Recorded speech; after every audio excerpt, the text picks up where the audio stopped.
Welcome to another Lifelong Learning Study Skills Workshop video.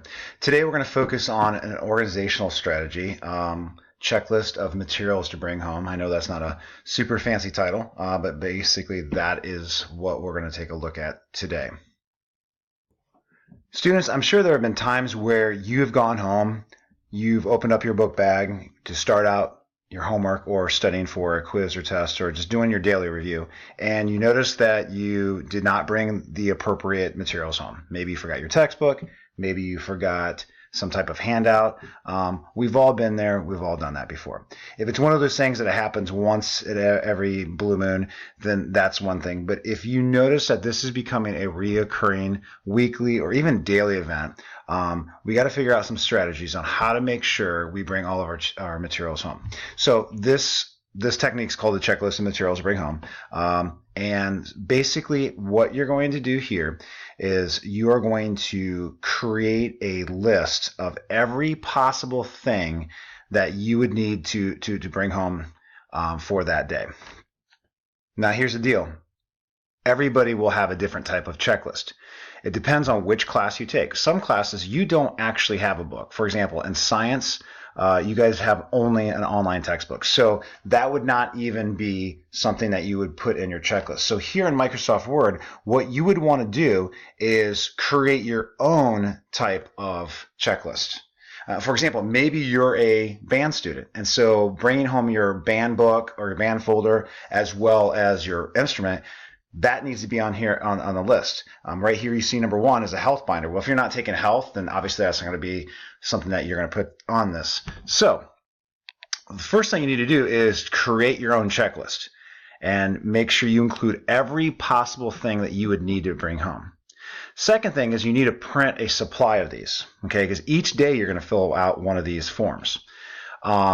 My suggestion is to print this on color paper, especially bright paper, as you're going to see here with this student. As you can see, this student printed it off with bright pink paper. Now, there are 2 ways of doing this. Option A is what you see here in the video on this particular screen. They printed off a number of checklists, and they've attached it with one of those little magnetic clips in the inside of their locker. And here's how this works. So they go to their class. It's first period math class. Tonight they have homework. They need their binder as well as their textbook. So when they come to their locker in between first and second, then they will check off those 2 things. Okay, now that might not be the same way tomorrow. Maybe tomorrow they don't have homework, so they won't check it off. Then they go to their next class period. And let's say it's science, and they only need their binder tonight for homework. In between second and third, they come back to their locker to get their next class period's materials, and they check this off. At the end of the day, this list will be all the checked items that need to go home.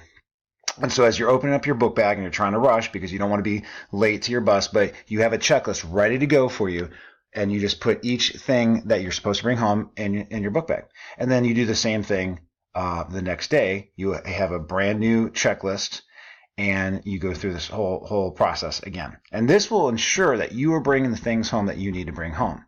Now, here's the deal. I like option B better, but everybody's different. Option B is instead of putting this in your locker, like you see here in the picture, instead printing these off, having a supply in your homework folder, and attaching this with a paper clip or one of those jumbo clips on the front of your planner. And I like this because if you're using bright colors, it's on your planner, every time you go to class and you're supposed to bring your planner, that bright color might remind you, oh yeah, hey, I got to write down my homework assignments. And while you're in class writing down your homework at the beginning of the period, you also can check off which specific things you need to bring home for that class instead of waiting to go back to your locker. There is no right or wrong way of doing this. I prefer option B, but maybe you want to do option A.